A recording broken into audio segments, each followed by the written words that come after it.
ಉಡುಪಿ ಜಿಲ್ಲೆಯ ವಿವಿಧ ಪೊಲೀಸ್ ಠಾಣೆಗಳ ವ್ಯಾಪ್ತಿಯಲ್ಲಿ ಮೊಬೈಲ್ ಕಳೆದುಕೊಂಡು ಸಿಇಐಆರ್ ಪೋರ್ಟ್ ಮೂಲಕ ದೂರು ದಾಖಲಿಸಿದ ಪ್ರಕರಣಗಳ ಪತ್ತೆಗಾಗಿ ಕಳೆದ ಒಂದು ವಾರದಲ್ಲಿ ವಿಶೇಷ ಕಾರ್ಯಾಚರಣೆ ನಡೆಸಲಾಗಿತ್ತು.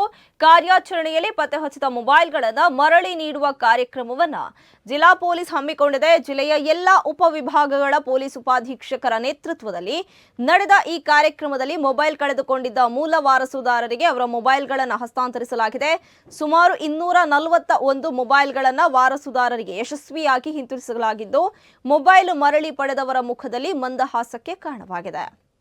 ಆ ಆಪ್ಷನ್ ಅಲ್ಲಿ ನಿಮ್ಮ ಮೊಬೈಲ್ ರಿಲೇಟೆಡ್ ಏನೇನಿದೆ ನೋಡಿ ಡೀಟೇಲ್ಸ್ ಅದನ್ನ ಅದರಲ್ಲಿ ಸಬ್ಮಿಟ್ ಮಾಡಿದ್ರೆ ನಿಮ್ಗೆ ಅಕ್ನಾಲಜ್ಮೆಂಟ್ ಕಾಪಿ ಸಿಗುತ್ತೆ. ಆ ಅಕ್ನಾಲಜ್ಮೆಂಟ್ ಕಾಪಿ ತಗೊಂಡು ನೀವು ಕನ್ಸರ್ನ್ ಯಾವ್ದು ಏರ್ಟೆಲ್ ಇದ್ರೆ ಏರ್ಟೆಲ್ಲು, BSNL ಇದ್ರೆ BSNL, ಜಿಯೋ ಇದ್ರೆ ಜಿಯೋ, ಅಲ್ಲಿ ಹೋಗಿ ನೀವು ಅದೇ ನಂಬರ್ ಇರುವಂಥದ್ದನ್ನು ಒಂದು ಸಿಮ್ ತಗೋಬಹುದು. ನೆಕ್ಸ್ಟ್ ಏನಾಗುತ್ತೆ, ನಾವು CEIR ಪೋರ್ಟಲಲ್ಲಿ ಡೀಟೇಲ್ಸ್ ಹಾಕೋದಿರುತ್ತೆ. ನಿಮ್ಗೊಂದು ಮೆಸೇಜ್ ಬಂದಿರುತ್ತೆ, ಅದರಲ್ಲಿ ಡೀಟೇಲ್ಸ್ ಹಾಕಿದ ನಂತರ ನಿಮ್ಮ ಮೊಬೈಲು ಬ್ಲಾಕ್ ಆಗುತ್ತೆ. ಗೊತ್ತಾಯ್ತಾ? ನಿಮ್ಮ ಮೊಬೈಲ್ ಬ್ಲಾಕ್ ಆದ ನಂತರ ಅದು ಏನದು ಇದರಲ್ಲಿ ಪ್ರೋಸೆಸ್ಸಲ್ಲಿ ಏನಾಗಬೇಕು ಅದು ಆಗ್ತಾ ಇರುತ್ತೆ. ಯಾರಾದರೂ ಯೂಸ್ ಮಾಡ್ತಾ ಇದ್ರೆ ಅದು ಗೊತ್ತಾಗುತ್ತೆ ಟೆಕ್ನಿಕಲಿ. ಗೊತ್ತಾಯ್ತಾ? ಯಾರು ಕೂಡ ಹಾಗೆ ಸುಮ್ಮನೆ ಬಿಡ್ಲಿಕ್ಕೆ ಹೋಗಬೇಡಿ. ಈ ರೀತಿ ಬಿಟ್ಟರೆ ನಿಮ್ಮ ತಲೆ ಮೇಲೆ ಬರುತ್ತೆ ಮುಂದೆ ಒಂದು ದಿನ.